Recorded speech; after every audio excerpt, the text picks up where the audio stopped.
शैतान साजिला बापा साबत माँ कथारे पड़ी 5 वर्षर झील को छुरी भूसिला। बापार छुरा माड़े चलीगला नाबालिकार जीवन। एभली अभावनीय घटना घटी मालकानगिरी जिला चित्रकोंडा थाना अंतर्गत दोरागुड़ा पंचायतर आरएससी 14 ग्राम। मृत झील ब्लेसीराणी भत्रा। एभली जघन्य कांड भियाइबा परे अभियुक्त बापा संजीव भत्रा फेरार हो जाइथिबा जणा पड़िछि। सूचना मुताबक आज सकाळे राणी पड़ोशी घरे खेलुथिला। एही समय संजीव एक छुरी आनी निज झील पेटरे भूसी देइथिला।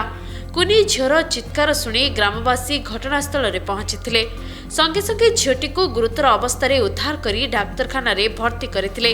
हेले डाक्तर झीटी को मृत घोषणा करिसेंती। सकाळे मोर पति बचाइला जोड़ को घरे तुरला तार बापा मोर पति आसिकी ना कि से झील को काटे भूसी दे से झील लाश पड़ी थी छोट छोट पहला रुना की गली एमती टेकी आनी तार अंत प्रकाश बाहरी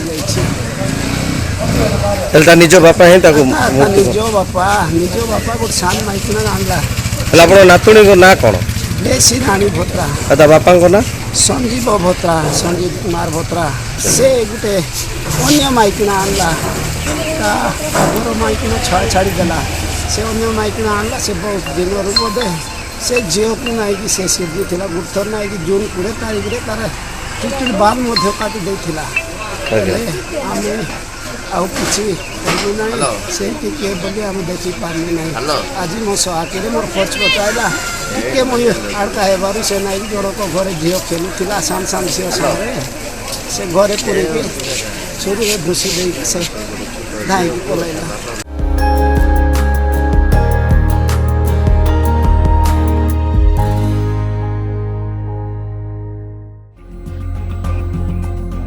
कांद बोपाड़ी रे फाटी पड़ुछि हॉस्पिटल परिसर।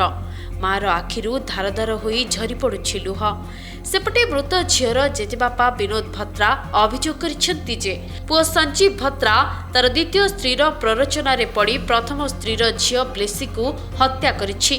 ताको उपयुक्त दंड मिलु बोली से कहिसेंति। गाँव रे चित्रकोंडा पुलिस पहुंची घटनार तदंत करबा सह संजीव को धरबाकू उद्यम चलाइथिबा जणा पड़िछि। चित्रकोंडारू रवींद्र पाढ़ीक रिपोर्ट सकाळ न्यूज।